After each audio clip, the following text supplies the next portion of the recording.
প্রিয় দর্শক, প্রীতি নিন, শুভেচ্ছা নিন। আজকে আমরা যৌথভাবে কথা বলবো। আজকে আমি কথা বলবো না, মূলত আমি কথা শুনবো আপনাদের সঙ্গে। এই মুহূর্তে আমাদের এই কথা বলবার জন্য উপস্থিত আছেন। নমস্কার, আমি তরুণ ঘোষ। সিঁদুরের মেঘ দেখছে পাকিস্তান। কাল ঘটনা কি হয়েছে? কালকে আমাদের ওখানে তো এয়ার এক্সারসাইজ চলছে, যেমন রুদ্র ব্রিগেড চলছে, এক্সারসাইজ করছে, তেমন ইন্ডিয়ান এয়ারফোর্সও এক্সারসাইজ করছে। কালকে গুজরাটের একদম সীমান্ত অঞ্চলে গোটা 10 রাফেল সনিক বুম ছেড়েছে। সনিক বুম ছাড়ার পরেতে তার যা আওয়াজ, এই 10টা সনিক বুম যখন একসঙ্গে পড়েছে তখন সারা পাকিস্তানে রব উঠে গেছে। মেরে দিয়েছে। দৌড়ি ছুটি শাহবাজ শরীফ বাংকারে ঢুকে গিয়েছে। সনিক বুমে শাহবাজ শরীফ বাংকারে ঢুকে গিয়েছে। আর সেনাপ্রধান, যিনি ফিল্ড মার্শাল, এখন তো তিনি সব 27 কনস্টিটিউশন করে অ্যামেন্ডমেন্ট করে তাকে সমস্ত পাওয়ার দিয়ে দিয়েছে পাকিস্তান সরকার। মানে এবার ভালো মন্দ তুমি বোঝো, মার খেলে তুমি খাবে আর বাঁচলে তুমি বাঁচবে, আমরা তো দেশ ছেড়ে পালাবো, এরকম হয়েছে অবস্থা। এখন সেই সেনা প্রধান তিনি তো বাংকারে ঢুকতে পারছেন না, কারণ ভারতবর্ষের নজর রয়েছে হচ্ছে সেনা প্রধানের ওপরে। তিনি জিএইচকিউর ভেতরে একটা, রাওয়ালপিন্ডি জিএইচকিউ আছে, তার ভেতরে একটা ওই গোপন জায়গা আছে, মানে মাটির তলায় বাংকার, সেই বাংকারে তিনি ছুপে গিয়েছেন। এবার সেনাবাহিনীর মধ্যে একটা চাঞ্চল্য দেখা দিয়েছে যে আমাদের সেনা প্রধান তিনি আমাদের এই অবস্থা তৈরি করে দিল্লি ব্লাস্টের সঙ্গে আমাদের যোগাযোগটা স্থাপন হয়ে যাওয়ার পর যখন সিঁদুর 2 শুরু হচ্ছে সেই সময়তে তিনি বাংকারে চলে গেলেন। প্রধানমন্ত্রী যিনি আছেন তিনি বাংকারে চলে গেলেন, আর সামনে ঠেলে দিচ্ছেন আমাদের। সেই নিয়ে সেনাদের মধ্যে একটা মারাত্মক রকমের একটা উত্তেজনা তৈরি হয়েছে, এবং সেটা মানে বিদ্রোহের দিকে হয়তো গেলেও যেতে পারে, এখনই বলা যাচ্ছে না, কিন্তু বিদ্রোহের দিকে গেলেও যেতে পারে। এই অবস্থায় পাকিস্তান লড়বে কি করে?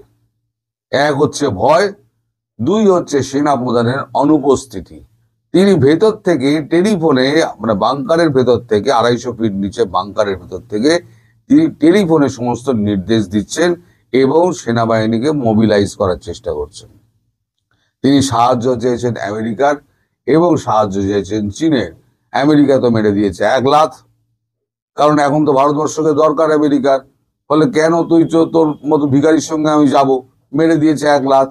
আর চীন গত পরশুদিনকে এমন একটা স্টেটমেন্ট দিয়ে দিয়েছে লালকেল্লার ঘটনার পর যে এই সন্ত্রাসবাদের বিপক্ষে আমরা দাঁড়িয়ে ভারতবর্ষের যে ঘটনা ঘটেছে তাতে আমরা সমব্যথী এবং সর্বপ্রকার সাহায্যের জন্য আমরা ভারতবর্ষের পাশেই আছি।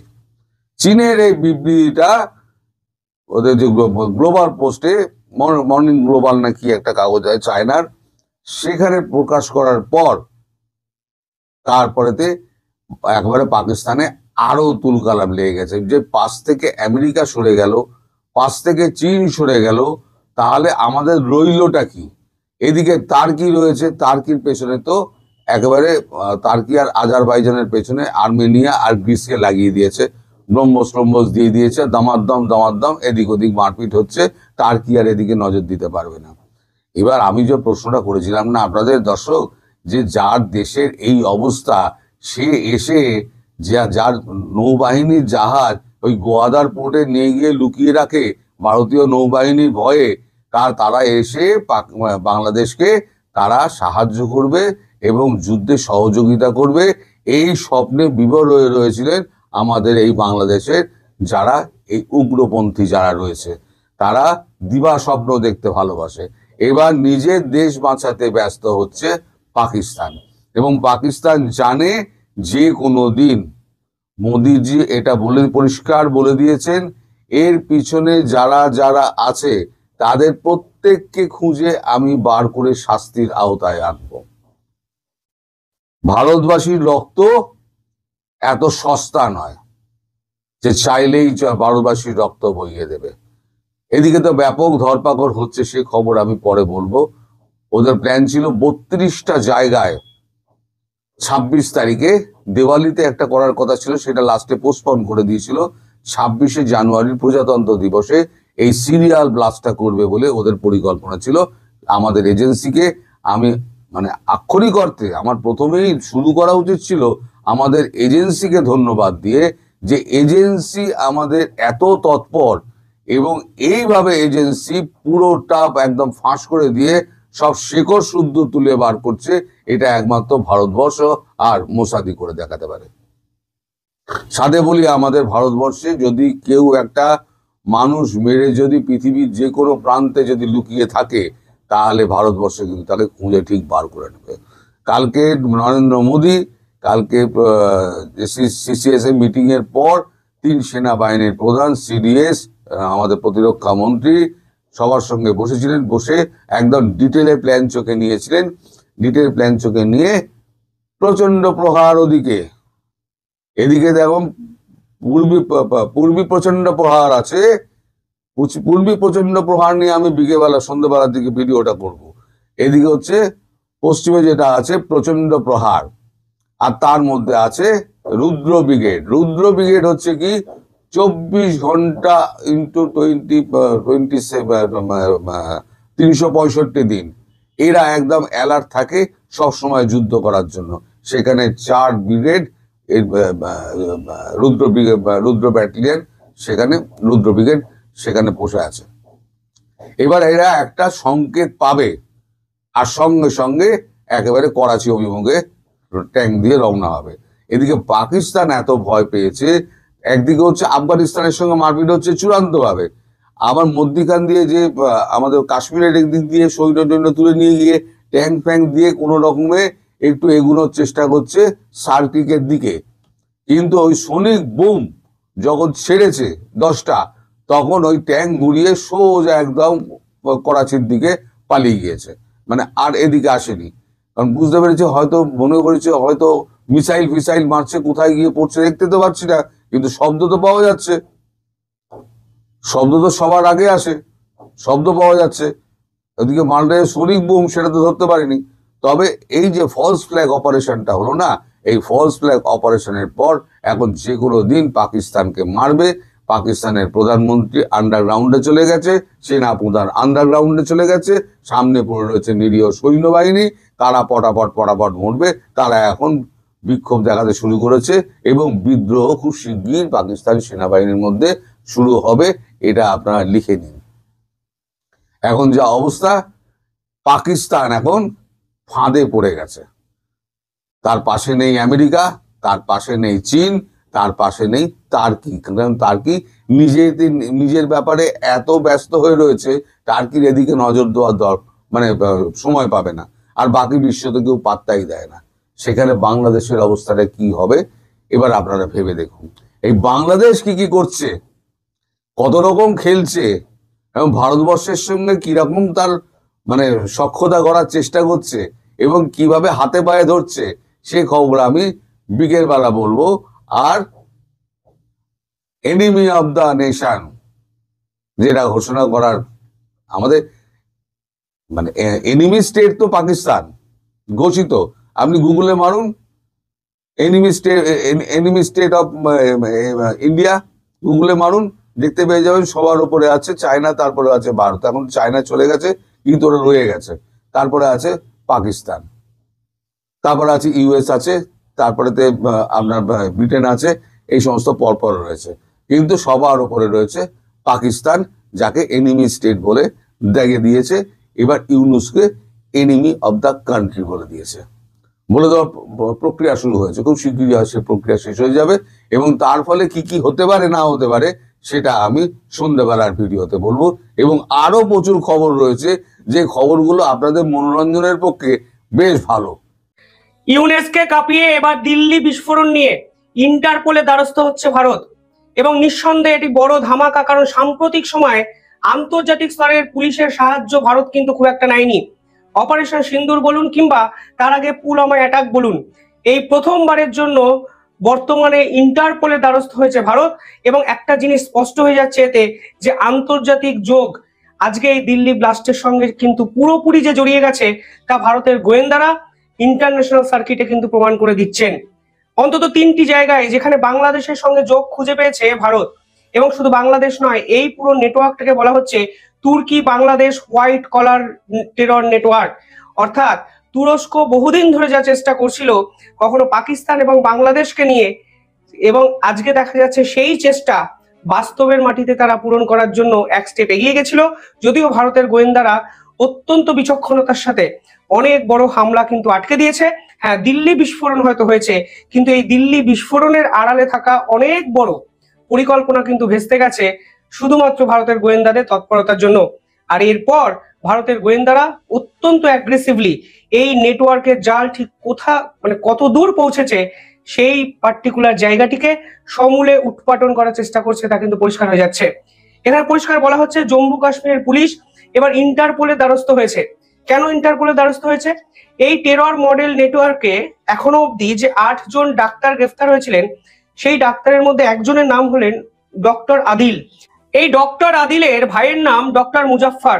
এই ডক্টর মুজাফফর নাকি অত্যন্ত গুরুত্বপূর্ণ এক ভূমিকা পালন করেছিলেন এই টেরর প্লটিং এ। শুধু আজকে থেকে নয়, এই টেরর প্লটিং এর পুরো বিষয়টি নাকি 2021 সাল থেকে শুরু হয়েছিল। এবং আপনারা জানেন এই টেরর নেটওয়ার্কের সঙ্গে জড়িত 2 জন তুরস্কতে কিন্তু ট্রাভেল করেছিল, যেখানে তুরস্কের যে হ্যান্ডেলার তাদেরকে রিসিভ করে, এবং তুরস্কতেই কিন্তু এই টেরর অ্যাটাকের পরিকল্পনাটি করা হয়েছিল। এখন গোয়েন্দারা জানতে পেরেছেন এই যে তুরস্কতে যাতায়াত ডক্টর মুজাম্মিল এবং ডক্টর উমর নবী করেছিলেন, সেই টিমের অত্যন্ত গুরুত্বপূর্ণ সদস্য ছিল এই মুজাফফর, অর্থাৎ ডক্টর আদিলের ভাই। এই মুজাফফর এখন ভারত থেকে গায়েব হয়ে গেছেন। তুরস্কতে বসে মুজাফফর, ডক্টর উমর এবং ডক্টর মুজাম্মিল এই টেরর অ্যাটাকের পরিকল্পনা করেছিল, এবং এক্ষেত্রে তুরস্কের এক হ্যান্ডেলারের কথা কিন্তু উঠে এসছে। তুরস্কের এই যে হ্যান্ডেলারের কথা উঠে এসছে তার পোশাকি নাম এখন অব্দি মনে করা হচ্ছে উকাসা। যদিও অরিজিনাল নাম এখনো পাওয়া যায়নি, কিন্তু কোড ওয়ার্ড উকাসা তা বিভিন্ন ক্ষেত্রে গোয়েন্দারা জানতে পেরেছেন। এখানে একটা ইন্টারেস্টিং বিষয় আছে, এই যে মুজাফফর যাকে নিয়ে আমি এত কথা বলছি, তিনি এই মুহূর্তে ভারতে নেই। তিনি আগস্ট মাসে ভারত ছেড়ে প্রাথমিকভাবে মনে করা হচ্ছে দুবাইতে চলে গেছেন, এবং তার বর্তমান লোকেশন হতে পারে আফগানিস্তান কিংবা বাংলাদেশ।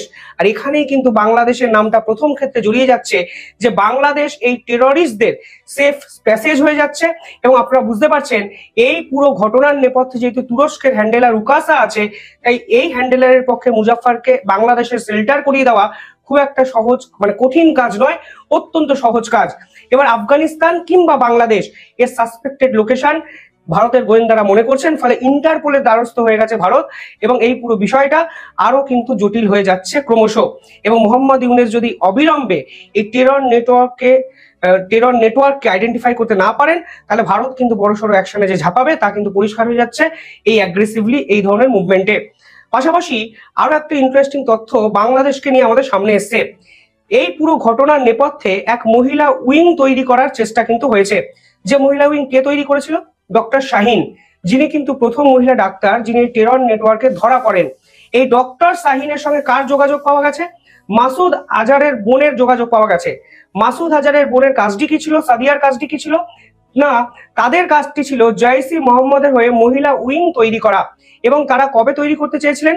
যখন অপারেশন সিন্দুরে পাকিস্তানের ভাওয়ালপুর নামক জায়গায় ভারতের ব্রহ্মস আশ্রয় পড়ে, তখন জয়সি মোহাম্মদের প্রধান যে শাখা অফিস তা কিন্তু সম্পূর্ণভাবে গুড়িয়ে দেওয়া হয়। এবং জয়সি মোহাম্মদের শাখা অফিস যেহেতু গুড়িয়ে যায়, তখন তারা প্রতিশোধ নেওয়ার জন্য মহিলাদের রাস্তায় নামায়, এবং তাদের টার্গেটে ছিল একটু আনপ্রিভিলেজ মহিলারা যারা সমাজে পিছিয়ে আছেন, এবং সেই পিছিয়ে থাকা মহিলাদের তারা কিন্তু ঐক্যবদ্ধ করে এক নেটওয়ার্ক তৈরি করে। এবং এই নেটওয়ার্কের মাথায় বসেন মাসুদ আজহারের বোন সাদিয়া, যিনি আবার তার স্বামীকে হারিয়েছেন অপারেশন সিন্দুরের এই পর্বে ভারতের ছোড়া মিসাইলে। এবার সাদিয়ার সঙ্গে যোগাযোগ হয়ে যায় এই পার্টিকুলার ডাক্তার শাহিনের, এবং শাহিন কিন্তু তাদের মহিলা উইংকে আরো শক্তিশালী করার জন্য আরো দুজন মহিলা ডাক্তারকে কিন্তু তাদের দলে ঢুকিয়ে নেন, যে ডাক্তাররা এখন ভারতের গোয়েন্দাদের হাতে ধরা পড়েছেন। আর তথ্য বলছে যে দুই ডাক্তার ধরা পড়েছেন তারা graduate from Bangladesh medical college.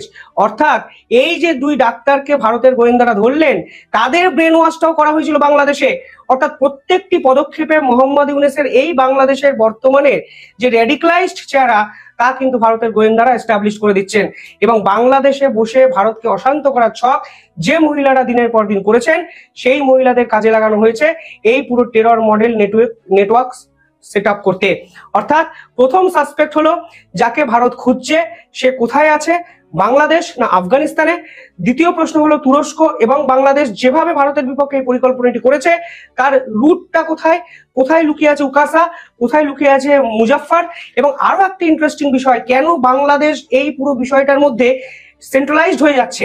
কারণ আপনাদের একটা তথ্য দেখাই, আমি যা দেখাই তথ্য ছাড়া দেখাই না।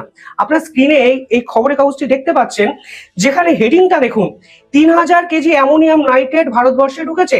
3000 কেজি অ্যামোনিয়াম নাইট্রেটের মধ্যে ভারতবর্ষ, মানে 3200 কেজির মধ্যে ভারতবর্ষ এখনো উদ্ধার করতে পেরেছে 2900 কেজি অ্যামোনিয়াম নাইট্রেট। এবার 300 কেজি অ্যামোনিয়াম নাইট্রেট এখনো খুঁজে পাওয়া যাচ্ছে না। অ্যামোনিয়াম নাইট্রেট আপনারা জানেন এই দিল্লি বিস্ফোরণে প্রধান বিস্ফোরক হিসেবে ব্যবহার করা হয়েছে। 300 কেজি অ্যামোনিয়াম নাইট্রেট কোথায়, ভারতবর্ষে লুকানো আছে নাকি বর্ডার পার করে অন্য কোনো রাষ্ট্রে চলে গেছে, সেটাই এই মুহূর্তে সব থেকে বড় প্রশ্ন। এবার বাংলাদেশ কিভাবে এই পুরো বিষয়টা সহায়তা করেছে, দেখুন পরিষ্কার বলা হচ্ছে এই যে 3200 কেজি অ্যামোনিয়াম নাইট্রেট ভারতবর্ষে এসছে, সেটা নেপাল এবং বাংলাদেশ বর্ডার থেকে এসছে। আপনারা স্ক্রিনে দেখতে পাচ্ছেন অথেন্টিক ডকুমেন্ট। আমি একদম অথেন্টিসিটি ছাড়া এই খবর করি না, এবং আপনারা নিজেরা গুগলে গিয়ে সার্চ করুন, যেখানে পরিষ্কার বলা হচ্ছে 3200 কেজি অ্যামোনিয়াম নাইট্রেট বাংলাদেশ কিংবা নেপাল থেকে ভারতবর্ষে স্মাগল হয়েছে। অর্থাৎ পরিষ্কার বোঝা যাচ্ছে এর প্লটে বাংলাদেশের পরিকল্পনা জড়িত, এবং বাংলাদেশ, তুরস্ক, পাকিস্তানের জেইসি মোহাম্মদ একত্রে মিলে ভারতের বিপক্ষে এই ভয়ানক ষড়যন্ত্র করেছে। যদিও তাদের পরিকল্পনা ছিল অনেক বড়, তারা কিন্তু ব্লাস্টটি করাতে চেয়েছিল 6ই ডিসেম্বর। যে 6ই ডিসেম্বর 1992 সালে বাবরি মসজিদ ধ্বংস হয়, সেই বাবরি মসজিদ ধ্বংসের প্রতিশোধ নিতে তারা অযোধ্যা, তারা প্রয়াগরাজ এবং ভারতের বিস্তীর্ণ শহরে ধারাবাহিক বিস্ফোরণ ঘটাতে চেয়েছিল। কিন্তু সৌভাগ্যের বিষয়, এই বিস্ফোরণটি, সৌভাগ্যের জন্যই বলছি কারণ এই বিস্ফোরণটি দিল্লিতে হয়ে যায়, ফলে আরো ভয়ানক যে পরিকল্পনা তাদের ছিল তা কিন্তু ভেস্তে যায়। কিন্তু এই ভেস্তে যাওয়া পরিকল্পনা আমাদের সামনে কিন্তু অনেকগুলো দরজা ওপেন করে দেয়, এবং মোহাম্মদ ইউনূসের বাংলাদেশের বর্তমানে যে কদর্য চেহারা, যারা দিনের পর দিন তুরস্ক এবং পাকিস্তানের সঙ্গে একত্রে মিলিটারি আস্ফালন ঘটানোর চেষ্টা করছে, আজকে দেখুন গ্রাউন্ড রিয়েলিটিতে দেখা যাচ্ছে তারা মিলিটারি আস্ফালন নয়, তারা টেরর প্লটিং করেছে, দিনের পর দিন ভারতকে অশান্ত করার পরিকল্পনা করেছে। এবং এখানেই প্রশ্ন ওঠে, কিভাবে বাংলাদেশ সরকার এই টেরোরিস্ট আক্রাদের দিনের পর দিন জায়গা দিচ্ছে। যাই হোক, কমেন্টে জানাবেন আপনারা কিভাবে দেখছেন পুরো বিষয়টি। বল এখন ইন্টারপোলের কোর্টে। ভারত নিঃসন্দেহে বড় এক ধামাকাদার স্টেপ নিয়েছে, কিন্তু এর শেষটা কোথায়, প্রশ্ন কিন্তু থেকেই যায়।